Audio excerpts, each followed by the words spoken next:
Hey, what is going on, guys? Thanks for checking out this video, my sports Gematria. This video I'm going to continue to talk about the Gabby Petito coincidences and the numbers that I'm finding all over the place between sports, news, politics, whatever, celebrity, it doesn't matter.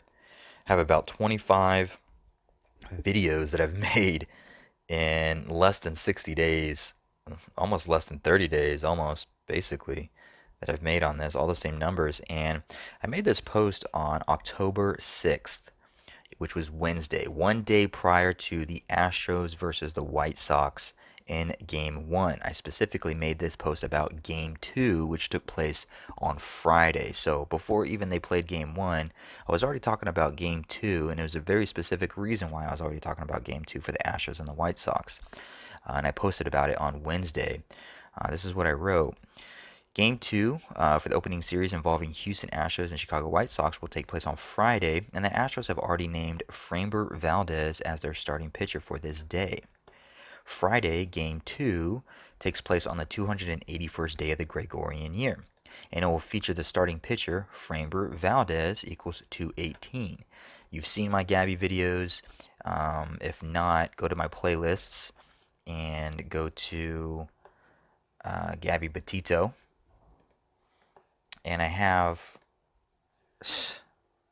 tons and tons, 25 videos now, of nothing but the same numbers, different topic each time. Squid Game, Tyson Fury, Sandra Bullock, Sarah Silverman, the Powerball in California, Cornell University, Katie Couric, Sarah Jessica Parker, Reese Witherspoon, Hubie Dubois, which is Adam Sandler, the Bucks and the Grizzlies, Los Angeles Rams, Matthew Stafford. I just have so many videos talking about this relating to the Gabby Petito case. So check those videos out if you're just kind of confused on why I'm stuck on this number. But like I was saying, I talk about it at nauseum. 182, 218, 128, 281, etc., etc. When it comes to the Gabby case, I cover it with many different topics. The most important one being her last birthday was on the 182nd day of the Hebrew Civil, and she was officially reported missing on the 182nd day of the Hebrew Religious, which was 9/11. Framber Valdez, 218. Started pitcher on the 281st day, 281, 218, 182, just anagrams of each other. From Gabby's last birthday to Game 2 between Astros and White Sox, that features Framber Valdez as the starting pitcher, it would have been the 204th day of Gabby Petito's current 22-year-old age. And this day of this game was also the second day of the second month for the Hebrew Civil Year, written 2/2. And the words Houston Astros sums to 204, and 75, Gabrielle Petito equals 75. So on the 204th day of what would have been Gabby Petito's 22-year-old age, we get Game 2 between the Astros and the White Sox, which just so happens to fall on the second day of the second month for the Hebrew, written 2/2. And the words Houston Astros sums to 204, as well as 75, Gabrielle Petito, 75. And believe it or not, this game was the 79th all-time head-to-head matchup between these two teams, 79, the 22nd prime number. Now, I wrote that I wasn't sure if this was a good thing or a bad thing for the Astros in Game 2. Regardless, it's just the same number patterns that I've been showing you in 16 different videos. Well, at the time when I wrote this, it was 16 videos. Now, there's 25 videos, so I added almost 10 more additional videos in less than a week. Also to note, this day had 59-date numerology, and he wears the number 59. And just to show you, yes, I did pick Astros for Game 2 on my Patreon. I went ahead and went with the Framber narrative and lucked out because I definitely felt the pressure. White Sox were up in this game 4-2.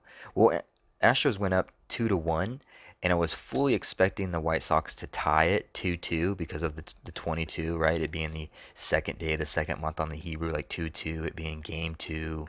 It's their 79th all-time head-to-head matchup, the 22nd prime, in relation to Gabby's last birthday, 22 years old, the 204th day, Houston Astros 204.